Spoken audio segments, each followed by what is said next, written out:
You know that feeling, like you're just running on a treadmill and it keeps getting faster. Endless demands, this constant wave of information, notifications going off left and right. It's really easy to feel totally overwhelmed, to wonder if you're actually getting anywhere important, just, spinning your wheels.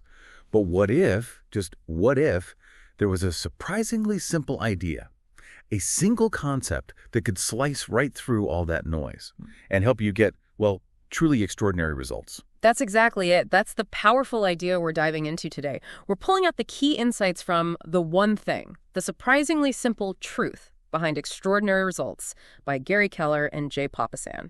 And really, this isn't just another time management book trying to give you more to do. It's more like a fundamental shift in how we think about success, productivity, maybe even purpose itself. Right. So our mission here for you listening is to really nail down those core ideas that will help you find and focus on that single most important thing, your one thing, as they call it. Because the whole idea is if you do that one thing, it starts this ripple effect. It makes everything else you're trying to juggle either way easier or maybe even unnecessary altogether. Yeah, and they give this fantastic image right at the beginning to illustrate that. Imagine a domino. Just one. Now picture it falling and hitting another one that's, say, 50% bigger, and that hits a bigger one, and so on, building this incredible momentum until eventually that chain reaction could knock over something truly huge, like, well, something monumental. That single image, one focused action, creating this massive cascading result that really captures the heart of this whole philosophy. Okay, wow. That domino analogy, it immediately makes you think, doesn't it? If one thing can have that much impact, then, well, a lot of what we normally assume about success, maybe it's just plain wrong. So, yeah, let's unpack this right now before we can really grab onto this one thing idea. Keller and Papasan say we have to dismantle some common myths, these ideas we all kind of absorb about how success works. Absolutely. And the first one they tackle, maybe the biggest lie of all, is this myth that everything matters equally. We often treat our to-do list like everything on there has the same weight, right? Checking a trivial email feels just as good sometimes as, I don't know, landing a huge deal. But the reality is a very small number of things deliver most of the results. You know the Pareto principle, the 80-20 rule, 80% of results from 20% of effort. Well, the one thing pushes that even further. It asks you to find the 1% of effort that gives you 99% of the impact. It's really about extreme prioritization. That completely shifts how you look at your day, doesn't it? Okay, so then there's myth #2. Multitasking is efficient. Oh man, we wear multitasking like a badge of honor today, don't we? Look how much I'm juggling. I'm so productive. But I mean, aren't our brains just sort of wired for that now? Aren't we better at it? It's a great question, and the authors are really clear on this. Our brains just aren't built for doing multiple complex things at the same time. What feels like multitasking is actually rapid task switching. You're bouncing back and forth, and that switching, it hammers your efficiency, it makes errors skyrocket, and honestly, it just drains your mental energy. Think of it like your brain needing to constantly reboot for each switch. It burns through valuable focus. Studies actually show it can cut your productivity by up to 40%. Wow, 40%. That's huge. For something we think is a strength. Okay, so if we're meant to single task and willpower runs out, what about myth #3? A disciplined life. Does this mean we just, need less discipline? Or does it give us permission to slack off? Where does discipline actually fit in here? Right. Good point. No, it's definitely not a free pass for laziness. Discipline is critical. Absolutely. But the book argues you mainly need discipline to build the habit around your one thing. Once that habit is locked in, once doing your one thing becomes sort of automatic, it takes way less conscious effort, less of that precious willpower. So you're not trying to be a willpower hero all day, every day. You're using discipline up front to build a system that then runs more easily. Like learning to ride a bike, right? Lots of effort at first, then it's almost automatic. Okay, that makes sense. Speaking of willpower, this next one, myth #4. Willpower is always on call. This one genuinely surprised me. I was just figured, if you grit your teeth hard enough, you can power through anything. That willpower was just always there if you needed it. Yeah, that's a really common way to think about it. But the book, drawing on research, makes it clear willpower is, well, it's a finite resource. It's more like a phone battery or a gas tank. It gets depleted throughout the day as you make decisions, resist temptations, exert self-control. So the key is to use that willpower strategically. Use it early in the day on your one thing before it gets drained by everything else. Save the best stuff for what matters most. Okay, this next one. Myth #5. A balanced life This one really got me, and I bet it gets a lot of our listeners too. It's such a huge ideal, isn't it? It's perfect work-life balance, everything getting equal time. But the idea of intentionally throwing things out of balance, that sounds kind of terrifying. Doesn't that just lead to burnout or neglecting important relationships? That's a very real, very valid concern. And the book isn't saying forget balance entirely forever. It introduces this idea of counterbalancing. What that means is, to get those extraordinary results, you often have to temporarily let some areas get out of whack. You give this massive, almost obsessive focus to your one thing until you achieve it, and then you intentionally swing back, you rebalance. So it's about purposeful, short-term imbalance for a specific, high-impact goal. Always with the plan to restore that equilibrium afterwards. I can definitely relate. Early in my career, launching a big project, my social life basically vanished for a few months. My diet was terrible. But that intense focus got the project launched. and then I could consciously reinvest time back into those other areas. It's strategic sprints, not a permanent state of chaos. Okay, counterbalancing. That framing makes a lot more sense. Not just letting things fall apart, it's strategic.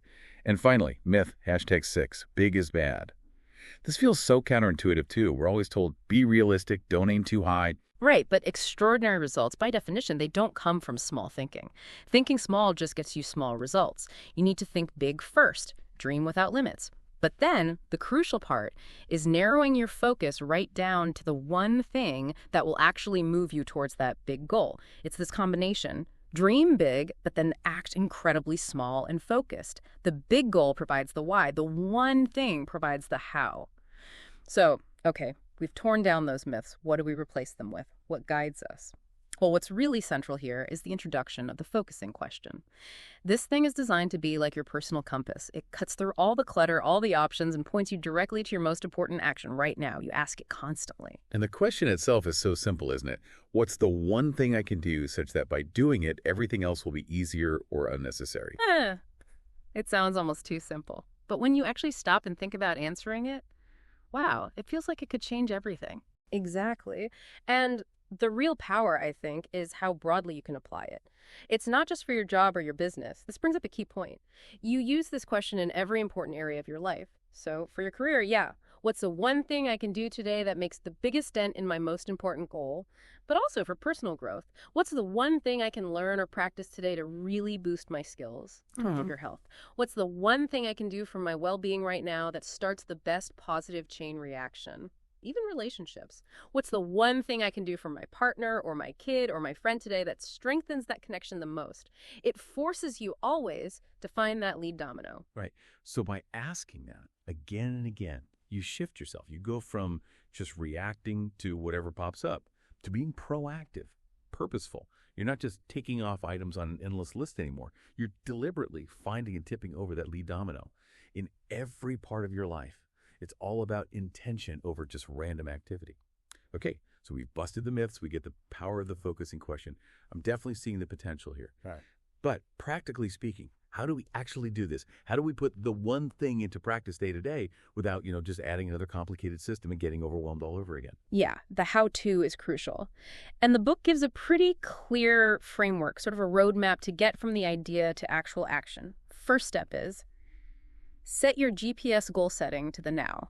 This means you start way out there with your ultimate goal, maybe a 5-year vision, something big. Then you work backwards, systematically. From that huge 5-year goal, what's the one thing you need to achieve in 1 year? Okay, based on that, what's your one thing for this month, this week? And finally, what's your one thing for today? So maybe your 5-year goal is financial independence. Your 1-year one thing might be doubling your business revenue, which leads to a daily one thing of, say, making 3 high-value prospecting calls. See how each step logically connects. It aligns your big vision with your immediate action. Okay, alignment from the big picture down to the now. That makes sense. Sure. But this next part, time blocking your one thing, that sounds critical. But 4 hours a day, if possible. For a lot of people listening, myself included, that sounds, almost impossible. With meetings, emails, constant interruptions. Who actually has 4 solid hours? That's always the first reaction, isn't it? And it's a totally fair challenge. It is hard. But the authors are really insistent here. This is non-negotiable if you're serious. You have to carve out and fiercely protect time on your calendar just for your one thing. Think of it less like an appointment you might keep and more like, the most important meeting of your life every single day. They recommend aiming for 4 hours, ideally in the morning when your willpower is highest. But the key is dedicating that time solely to your one thing. No distractions. That means phone off or on silent, notifications disabled, email closed, maybe even letting people know you're unavailable. Treat it like sacred time. It's tough, absolutely. But think about it.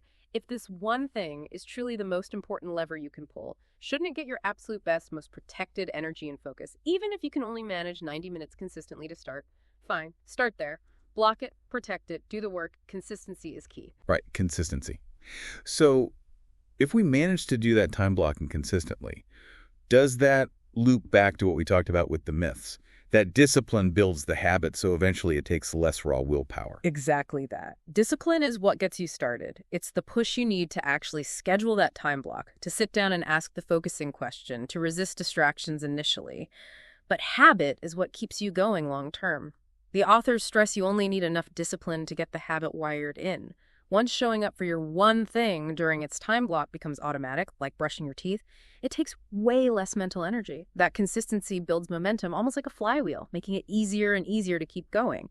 Your one thing becomes just what you do. Okay, so it's more than just a technique. It feels like it requires a deeper shift. What sort of ongoing commitments does this really demand to make it stick? It feels like it has to become a whole way of operating. It really does. It's a philosophy as much as a strategy.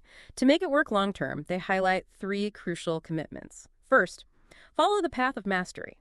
This means you're committed to constantly getting better at whatever your one thing requires. Learning, practicing, refining your skills, it's never static.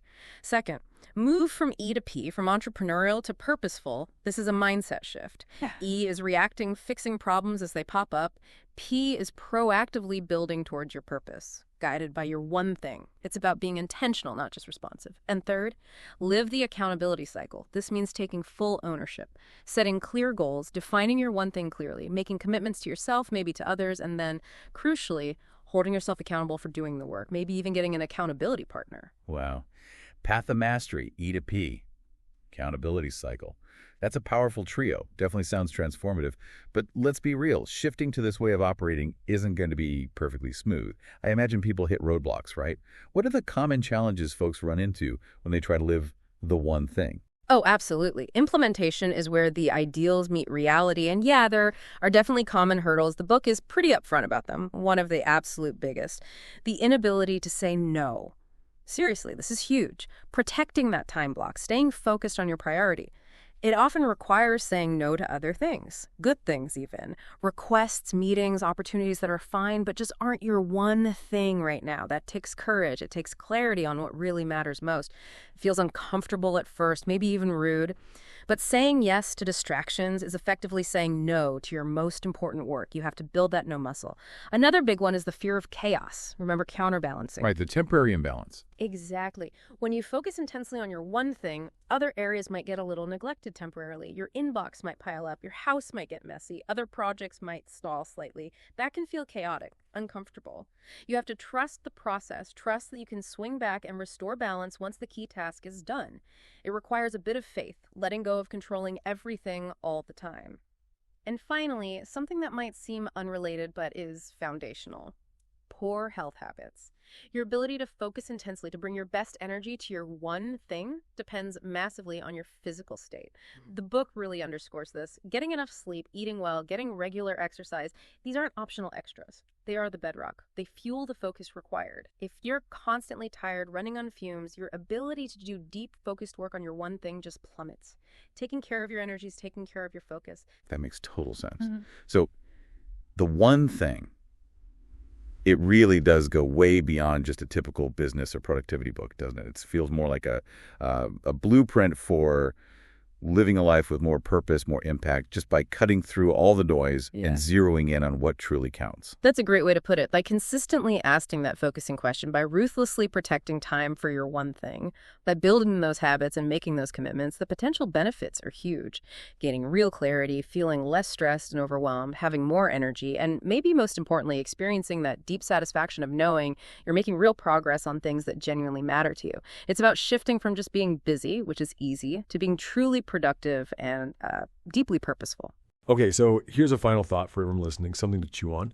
We've talked about willpower being finite and how discipline is really just needed to build the habit for your one thing. So thinking about that, what is the smallest possible one thing habit you could start, like today? Something that requires almost no willpower to begin, but that would still put you on the path, start that first tiny domino falling towards those extraordinary results you're aiming for. What's that first tiny step?